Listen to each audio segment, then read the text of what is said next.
नमस्कार, जय हिंद। स्वागत है आपका ओनली यूपीएससी पर।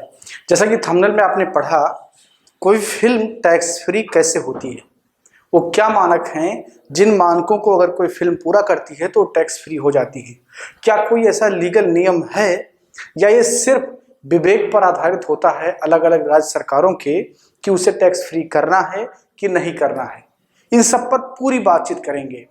और आप इस चीज को जानते होंगे कि ये विवाद हो क्यों रहा है, क्योंकि द कश्मीर फाइल्स नाम से एक सिनेमा रिलीज हुआ पिछले 11 मार्च को, और तब से लेकर के कई स्टेट्स ने, उत्तर प्रदेश, उत्तराखंड और बीजेपी शासित जितने राज्य हैं, लगभग राज्यों ने द कश्मीर फाइल को टैक्स फ्री कर दिया।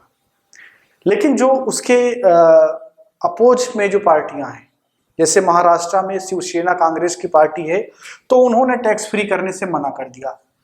अभी कल मैं दिल्ली के मुख्यमंत्री अरविंद केजरीवाल का एक बयान सुन रहा था, तो उन्होंने एक मजाकिया लहजे में बात किया कि वो कहते हैं कि कश्मीर फाइल्स को टैक्स फ्री कर दो। मैं क्यों कर दूं?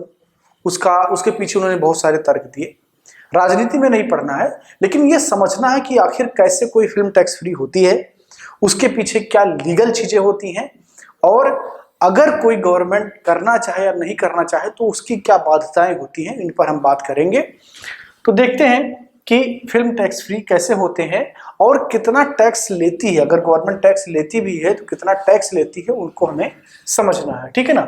तो सबसे पहले टैक्स फ्री करने का मानक क्या है, क्या कोई पैरामीटर्स हैं कि अगर उन पैरामीटर्स पर कोई फिल्म खरी उतरती है तो टैक्स फ्री हो जाएगी। तो इसको देखते हैं। तो यहां पर एक चीज आपको जानना है कि कोई स्पष्ट पैरामीटर नहीं है, कोई स्पष्ट पैरामीटर या इसे कहें मानक, तो कोई स्पष्ट पैरामीटर या मानक नहीं है। तो क्या इसका मतलब ये समझा जाए कि ये टोटल सरकार के ऊपर डिपेंड करता है कि अगर उसकी विचारधारा को सूट कर रहा है, उसे सूट कर रहा है, तो वो टैक्स फ्री करेगा या नहीं करेगा। अब यहां पर ये देखिए कि टैक्स फ्री करने का ऐसा नहीं है कि हवा में टैक्स फ्री कर दिया जाता है, क्योंकि बहुत बड़ा रेवेन्यू होता है। तो कोई गवर्नमेंट अपना नुकसान क्यों करना चाहेगी? ऐसा होता है जब कोई सामाजिक संदेश देने वाली सिनेमा होती है। सामाजिक संदेश, किसी सिनेमा से अगर सामाजिक संदेश आ रहा है, जैसे फॉर एग्जांपल मैं आपको बताऊं कि टॉयलेट एक प्रेम कथा अक्षय कुमार की एक फिल्म आई थी, जिसमें उन्होंने ओपन डेफिकेशन को लेकर के फिल्म बनाया था। इसके अलावा आप देखेंगे कि छपाक करके एक फिल्म आई थी जिसमें एसिड अटैकर्स पर फिल्म बनाई गई थी, तो उसको भी कई सारे स्टेट ने टैक्स फ्री कर दिया था। इसके अलावा सैनिटरी पैड पर पैडमैन करके एक मूवी आई थी। महिला जब जो है उनका जो मासिक चक्र जो होता है, उसके दौरान जब उनको यूज करना होता है पैड, तो उसमें शर्माती हैं महिलाएं। ग्रामीण क्षेत्रों में क्या है कि अभी उतना प्रचलन नहीं है और महिला उतनी मुखर नहीं हुई, तो उसको लेकर के फिल्म बनाया गया था, जो कि जिस पर बात होना चाहिए, तो उसको टैक्स फ्री किया गया। ऐसे बहुत सारे सिनेमा, तानाजी था जिनमें एक सही चीज दिखाया गया था। एक औरंगजेब की सेना का एक युद्ध हुआ जिसमें तानाजी का बहुत बड़ा रोल था, तो उसको टैक्स फ्री किया गया। उरी द सर्जिकल स्ट्राइक को टैक्स फ्री कर दिया गया था अधिकतर स्टेट में। तो इस प्रकार जब कोई सिनेमा जनमानस को जोड़ता है तो उसे टैक्स फ्री किया जाता है, ताकि ज्यादा से ज्यादा लोग उसे देख पाए, ठीक है ना। तो ये टैक्स फ्री करने का उद्देश्य होता है। अब आप समझ गए होंगे द कश्मीर फाइल्स को लेकर के इतना डिबेट क्यों हो रहा है, इतना विवाद क्यों है। क्योंकि ये एक ऐसा डिस्प्यूट है जिस पर कोई बात ही नहीं करना चाहता है, जिस पर कोई बात ही नहीं करना चाहता है। और डिस्कोर्स जब चेंज हुआ, लोग बात करने लगे, फिल्म बन गई, एक नरेटिव मिल गया, तो जो इसके अपोज में लोग हैं वो कहीं ना कहीं इसका विरोध करना चाहते हैं, और जो इसके साथ हैं वो कहीं ना कहीं प्रयास कर रहे हैं कि ज्यादा से ज्यादा लोग इसको देखें और एक नरेटिव बिल्ड हो। किसके लिए? कश्मीरी पंडितों के लिए। किसके लिए? कश्मीरी पंडितों के लिए। ये कश्मीरी पंडितों का एक तरीके से जीवंत दस्तावेज है जो उनके साथ गड़बड़ियां हुई, ठीक है ना। एक जीवंत दस्तावेज है जो उनके साथ गड़बड़ियां हुई हैं, जिसको एक फिल्म, एक डॉक्यूमेंट्री की तरीके से दिखाता है। तो प्रयास ये होना चाहिए कि हर इंसान तक इसकी पहुंच हो। अब अगर देखेंगे आप तो भारतीय जनता पार्टी शासित जितने भी राज्य हैं उनके विधायकों ने अमूमन सिनेमा हॉल बुक कर दिए कि सब लोग जाकर के इसको देखें फ्री में। लेकिन जो विपक्षी पार्टियां उनको लग रहा है कि भारतीय जनता पार्टी या भाजपा इसका राजनीतिक फायदा उठा रही है। हो सकता है, मैं नहीं कह रहा हूं, वो तो राजनीतिक दल है, उनका अपना राजनीति करने का तो उनका काम ही यही है। मैं ये कह रहा हूं कि फिल्म को लेकर के क्या सोच लोगों की होनी चाहिए, उस पर हमें बात करनी है। तो ये हमने देख लिया कि अगर कोई सामाजिक संदेश है तो उसको लोगों को जानना चाहिए, इसलिए टैक्स फ्री हो रहा है। तो चूंकि कश्मीरी पंडितों के साथ बहुत बड़ा एक ट्रेजेडी हुआ, उनको उनके घर से निकाल दिया गया। वो जिस मूल निवास पर थे, बाहर से आए हुए लोगों ने पहले अपना संख्या बढ़ाया, उसके बाद में उन्हीं को निकाल दिया। तो इसकी कहानी सबको जाननी चाहिए। अगर हम ये रटते हैं कि हिटलर ने यहूदियों को मारा, तो हम ये क्यों बात नहीं करते कि कश्मीर के कुछ आतंकवादियों ने, जो प्रेरित थे किसी देश से या भारत में ही कुछ संगठनों से, उन्होंने बहुत ही ब्रूटली इसी देश के नागरिकों को उनके घर से निकाल दिया, सड़कों पर बलात्कार किए, गले काट दिए। तो उन पर बात क्यों नहीं करेंगे? उन पर बात होनी चाहिए।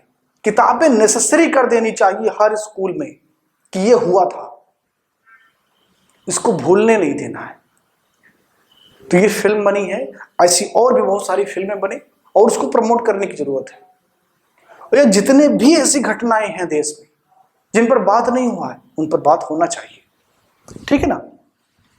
अब टैक्स फ्री होने का फायदा क्या होता है? क्यों होड़ में लगे हैं कि टैक्स फ्री करो, टैक्स फ्री करो, क्या फायदा है इसका? या फिल्मों पर टैक्स कैसे पड़ता है, क्या होता है? तो बिफोर द जीएसटी, आप जानते हैं कि वर्तमान में जीएसटी लिया जाता है, गुड्स एंड सर्विसेज टैक्स लिया जाता है। लेकिन इससे पहले मनोरंजन कर लगता था। क्या लगता था? मनोरंजन कर लगता था। ये जो मनोरंजन कर है, ये हर स्टेट में अलग अलग होता था। जैसे यूपी का अलग, महाराष्ट्र का अलग, पंजाब का अलग, गोवा का अलग, तमिलनाडु का अलग, हर स्टेट का मनोरंजन कर अलग अलग होता था। जब जीएसटी आया तो जीएसटी में क्या हुआ कि स्लैब बना दिए गए और उन टैक्स को इकट्ठा रखा गया और एक समान करने का प्रयास किया गया। तो जब जीएसटी लागू हुआ तो फिल्मों पर 28% का एक भारी भरकम टैक्स लगाया गया, जिसका विरोध हुआ। जाहिर सी बात है, टिकटें बहुत महंगी हो गई, तो इसको बाद में डाइल्यूट किया गया और नियम ये बनाया गया कि जिन फिल्मों का टिकट 100 रुपए से नीचे है या 100 रुपए तक है, 100 रुपए तक या उससे नीचे है, उन पर 12% का जीएसटी लगेगा। क्या? 12% का जीएसटी लगेगा। और वहीं पर जो 100 रुपए से अधिक है, तो ये 100 रुपए से नीचे या उसके बराबर और ये 100 रुपए से अधिक अगर हैं, तो इन पर 18% का जीएसटी लगेगा। कितना? 18% का जीएसटी लगेगा। अब ये पहले समझिए कि क्यों कोई फिल्म मेकर चाहता है कि अधिकतर स्टेट में उसकी फिल्म टैक्स फ्री हो जाए। होगा क्या? एक एग्जाम्पल से समझिए। मान लीजिए किसी फिल्म का टिकट 100 रुपए का है। कितने का है? 100 रुपए का है। उस पर 12% का जीएसटी लग रहा है, यानी कि 12 रुपया उस पर जीएसटी लग गया, तो टिकट कितने का हो जाएगा? 112 रुपए का बिकेगा। अब जो दर्शक है, ये 12 रुपया उसको एक्स्ट्रा पे करना पड़ेगा। और आप जानते हैं कि इंडिया में चीजें सस्ती हों तो खूब बिकेंगी। वॉल्यूम खूब है इंडिया में, लोगों की कमी नहीं है, आप सस्ता बेचिए। तो होता क्या है कि जब फिल्म का जब फिल्म टैक्स फ्री होती है तो उसका पैसा कम हो जाता है और ज्यादा से ज्यादा मात्रा में लोग जाते हैं। और इसके अलावा एक नैरेटिव बनता है, एक स्टेटमेंट सरकार के द्वारा जारी होता है, टीवी चैनल्स को दिखाते हैं, अखबार में छपता है कि फला फिल्म टैक्स फ्री हो गई, तो एक तरीके से प्रचार भी उसका हो जाता है कि फला फिल्म टैक्स फ्री हुई। उसके पीछे का जो नैरेटिव है वो भी सामने आ जाता है और ज्यादा मात्रा में लोग जाकर के फिल्म को देखते हैं।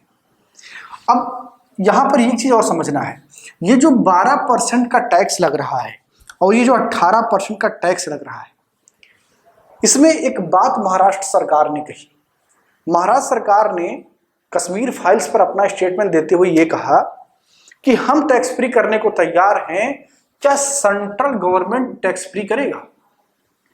उन्होंने कहा कि आप हमसे कह रहे हैं, जरा मोदी जी से पूछिए कि आप टैक्स फ्री करिएगा। तो मोदी जी की तरफ से आया, हम नहीं करेंगे टैक्स फ्री। अब समझिए पूरा बात। जो जीएसटी है ना वो कितना लग रहा है, 12% जीएसटी लग रहा है 100 रुपये तक, 18% जीएसटी लग रहा है अगर उससे ऊपर है। अब आप जानते हैं ना कि जीएसटी के दो पार्ट होते हैं, एक तो यस जीएसटी होता है जो कि स्टेट गवर्नमेंट वसूलती है, और दूसरा सी जीएसटी होता है जिससे सेंट्रल गवर्नमेंट लेती है। अब जब जीएसटी वसूला जाता है तो उसका बाद में बंटवारा होता है। तो जब कोई स्टेट किसी फिल्म को टैक्स फ्री करती है तो केवल यस जीएसटी वाले पार्ट में कटौती होती है, पूरा का पूरा जीएसटी नहीं घटता है। तो मान लीजिए कि 100 रुपए का टैक्स है, उस पर 12% का जीएसटी लगना था, 6% का जीएसटी किसी पर्टिकुलर स्टेट ने नहीं लिया, फिर भी ये फिल्म का टिकट 106 रुपए में बिकेगा, क्योंकि केंद्र सरकार कभी भी अपना टैक्स नहीं छोड़ती है। तो यहां पर जो महाराष्ट्र गवर्नमेंट की तरफ से सवाल उठाया गया बिल्कुल जायज है।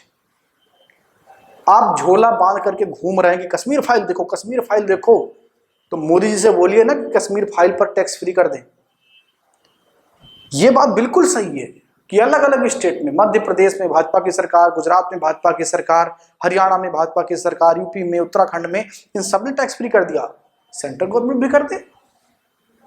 तो आप तो रेवेन्यू कमा रहे हो फिल्म से, और कोई स्टेट गवर्नमेंट जिसके पास रेवेन्यू के साधन केंद्र सरकार से ज्यादा नहीं है, उससे आप कह रहे हैं कि आप टैक्स फ्री कर दीजिए। तो ये कहीं ना कहीं राजनीति, पैसा, सब कुछ इसमें इन्वॉल्व है। लेकिन इन सब में जो एक जरूरी चीज है कि फिल्म देखनी चाहिए। एज ए अध्यापक मेरा दायित्व है कि मैं आपको हर वो चीज समझाऊं। मैंने बताया कि केंद्र सरकार अपना टैक्स जो है नहीं छोड़ रही है, इसलिए जो है अगर स्टेट छोड़ भी रहे हैं तो मात्र 6% घट रहा है। यहां पर समझने वाली बात यह है कि जो फिल्म मेकर है वो फिल्म बनाया उससे पैसा कमाने के लिए, क्योंकि वो एक बिजनेस है, पैसा कमा रहे हैं। लेकिन एज ए दर्शक, as a Indian citizen, as a intellectual, as a student, as a aspirant, as a teacher, हम लोगों की क्या रिस्पॉन्सिबिलिटी है कि अगर कोई ऐसी ट्रेजेडी हुई है तो उस पर बात होनी चाहिए, लोगों को देखना चाहिए। फिल्म पर टैक्स लगना, टैक्स ना लगना, ये गवर्नमेंट का आपसी खेल है, उनकी राजनीति भी उसमें है, हमें उससे कोई मतलब नहीं है। लेकिन हमें जानना है कि कोई फिल्म कैसे टैक्स फ्री होती है, क्या उसके पीछे का लॉजिक होता है टैक्स फ्री होने का, और टैक्स लगता कैसे है। तो उम्मीद करता हूं कि ये पूरी बात आपको समझ में आई होगी कि कैसे टैक्स लगता है, और टैक्स अगर नहीं लगता है तो उसका फायदा कैसे होता है किसी फिल्म मेकर को, किसी फिल्म को। आप देख रहे हैं वर्तमान में बहुत सारे स्टेट ने टैक्स फ्री कर दिया कश्मीर फाइल को, तो इससे क्या हुआ कि उसे हाइप मिल गया, कहीं ना कहीं अधिक लोग जा रहे हैं फिल्म देखने को, और एक मोमेंटम बन जाता है। करीब 14 करोड़ के आसपास रुपए लगा करके विवेक अग्निहोत्री ने इस फिल्म को बनाया था, और उसके बाद में इस फिल्म ने जो है करीब 250 करोड़ का बिजनेस कर लिया है इतने टाइम में। तो ये अपने आप में एक बड़ा मोमेंटम है उनके लिए। यहां पर मैं एक चीज आपको और बता दूं कि सिर्फ पैसा आपको नहीं देखना है, आपको मोटिव देखना है, मोटिव तलाशना है। यही विवेक रंजन अग्निहोत्री ने 2 और फिल्में बनाई हैं, शायद आपने उसको देखा। हालांकि उन्होंने बहुत फिल्मों में काम किया है, लेकिन 2 काम की फिल्में मैं बता रहा हूं आपको। एक तो Buddha in traffic, Buddha in traffic, और दूसरा है the Tashkent file. The Tashkent file,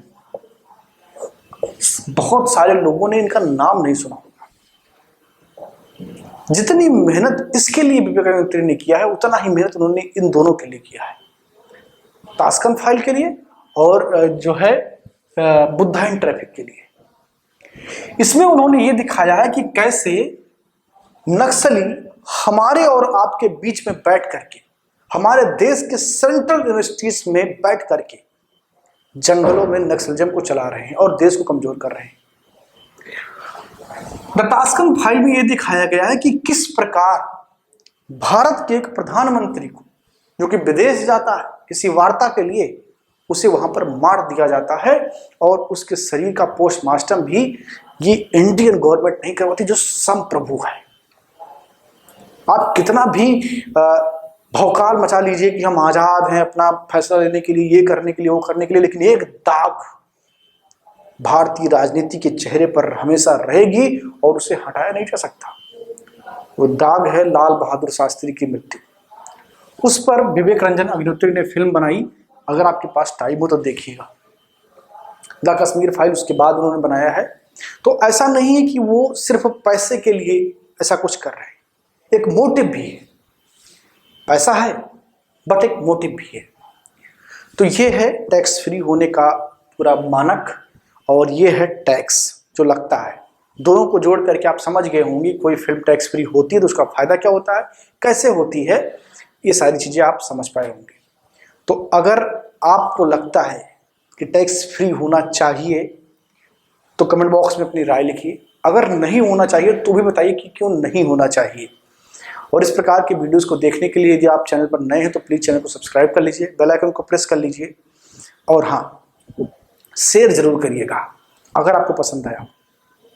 कुछ और लोगों से संवाद होगा तो वो लोग भी समझ पाएंगे और अपना एक पॉइंट ऑफ व्यू बना पाएंगे। धन्यवाद।